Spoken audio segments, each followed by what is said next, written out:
Well, wow, things got really weird inside the United States today. Um, Melania Trump did something quite puzzling. Everybody's scratching their heads. She brought the Epstein scandal right to the front and center of American thinking and politics. And yeah, it's being joked about as Trump started the Epstein war to distract from the Epstein files, and now Melania Trump is helping distract from the Epstein war by talking about the Epstein files. Rather bizarre. Sometime this afternoon, Melania Trump trotted out to a microphone in the White House and called a press conference where she read out a statement about how she did not know Jeffrey Epstein, how she did not socialize with him, she was never on his island, she was not his girlfriend, she was not his victim, that she and Trump were not introduced by Epstein, that they met just by chance at a party, that her email to Ghislaine Maxwell calling her, "Hi G, sending love, how was your vacation, how was Palm Beach," was just nothing. That, first of all, she acknowledges that email, so she confirms that yes, there was email communication. And then she says, well, it was just in response. It was nothing more than that. It was just a casual email response. Now, we don't know if she's trying to get ahead of some explosive story that's about to come out or some recordings that are about to come out. But boy, oh boy, what a drama, and what a ridiculous B-rated drama at that. All that it has done is brought the Epstein relationship with Donald Trump and Melania Trump right to the center. What she didn't do was defend her husband. She only talked about herself and how she had nothing to do with Epstein, and how she was getting very frustrated with all the rumors and the fake news and the fake images released by the Justice Department, by the way, and also well-known images of her and Trump and Epstein. So there is that. But yeah, rather bizarre situation where she's calling everything fake news, fake images. Not once did she defend her husband, only herself.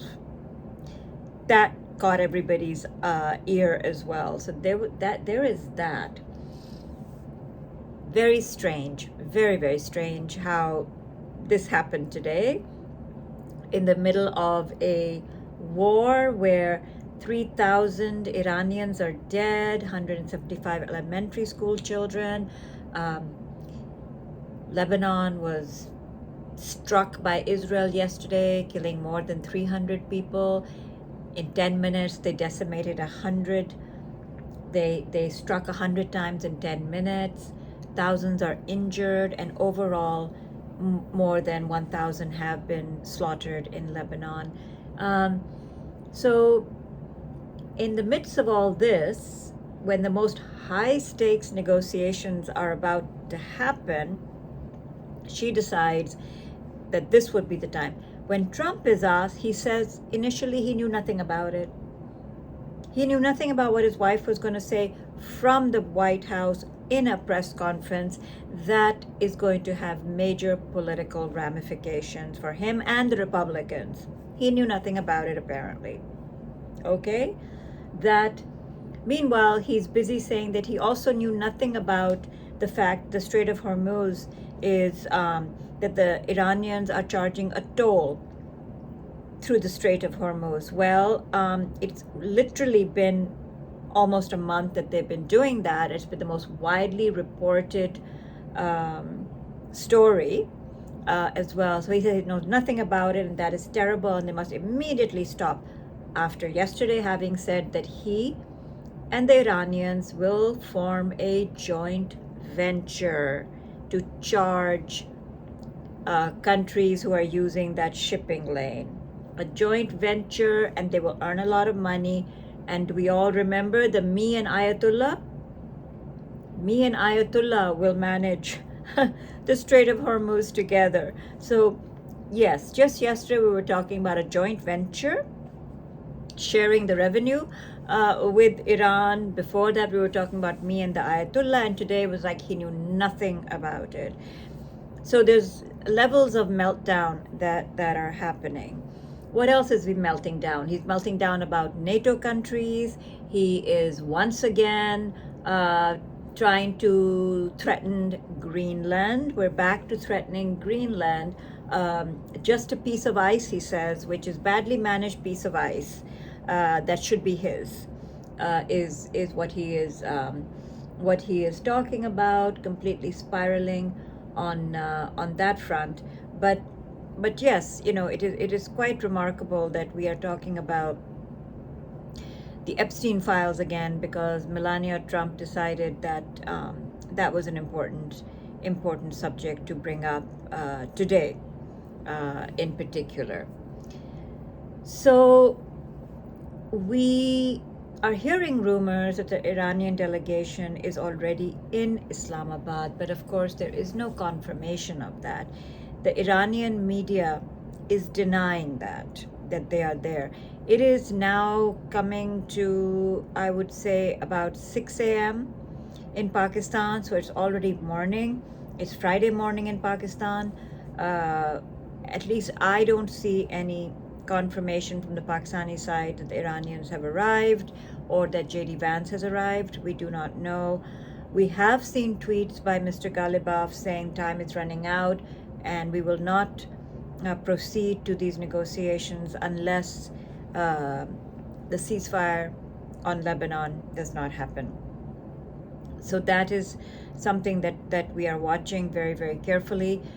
No doubt the most important piece of news is the potential talks in Islamabad, and of course everybody's on tenterhooks to see whether these talks get derailed for some, through some false flag or some action that is taken, whether Israel continues to bombard Lebanon. Apparently they're still striking southern Lebanon.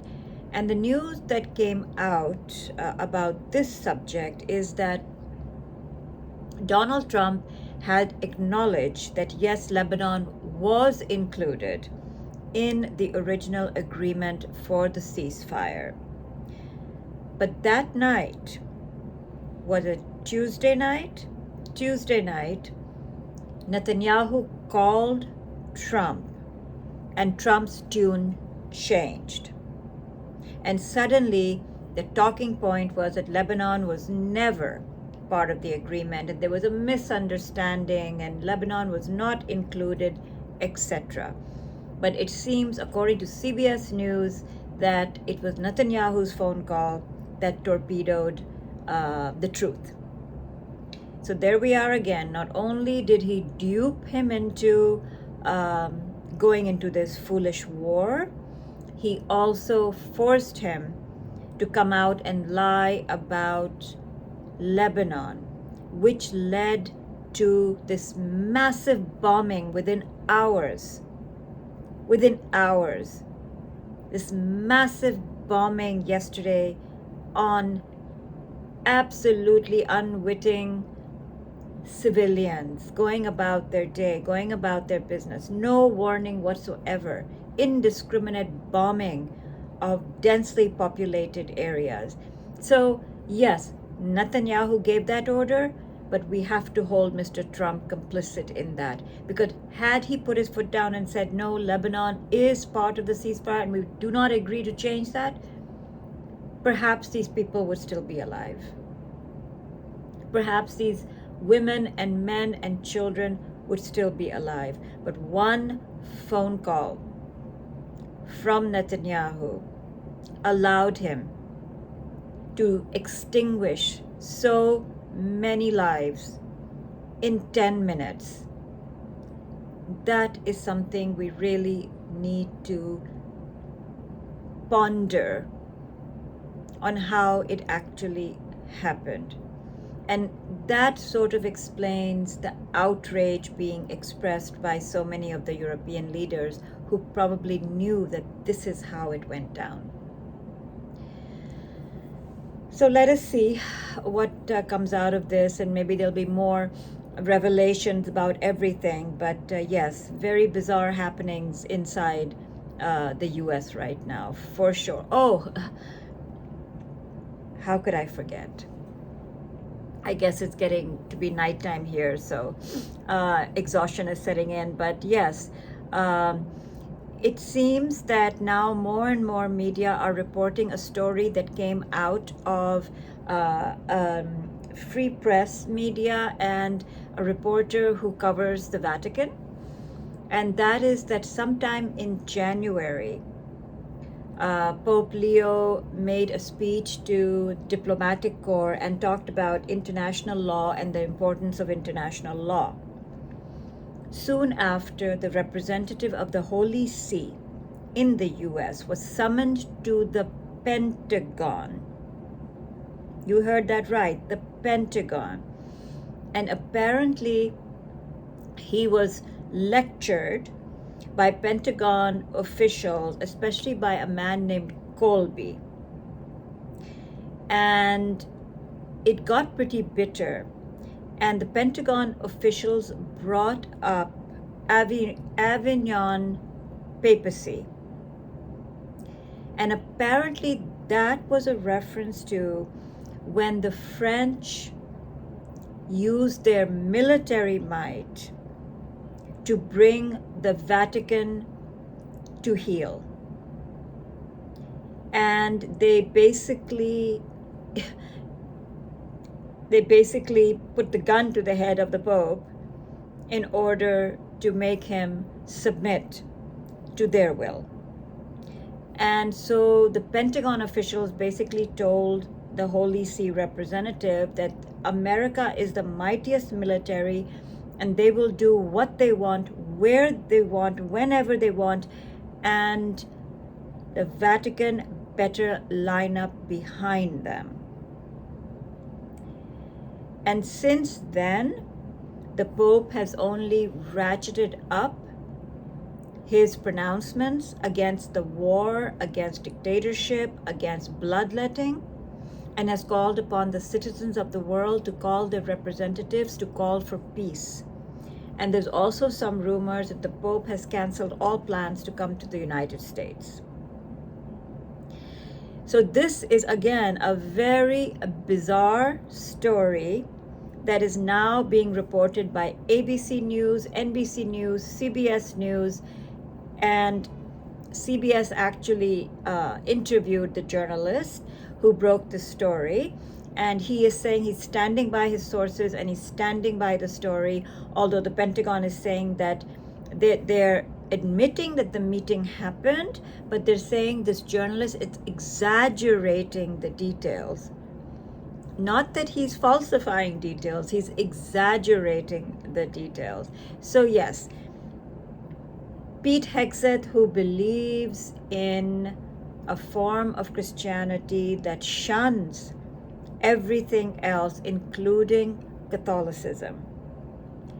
And the Easter service he held at the Pentagon was, excluded Catholics. So apparently any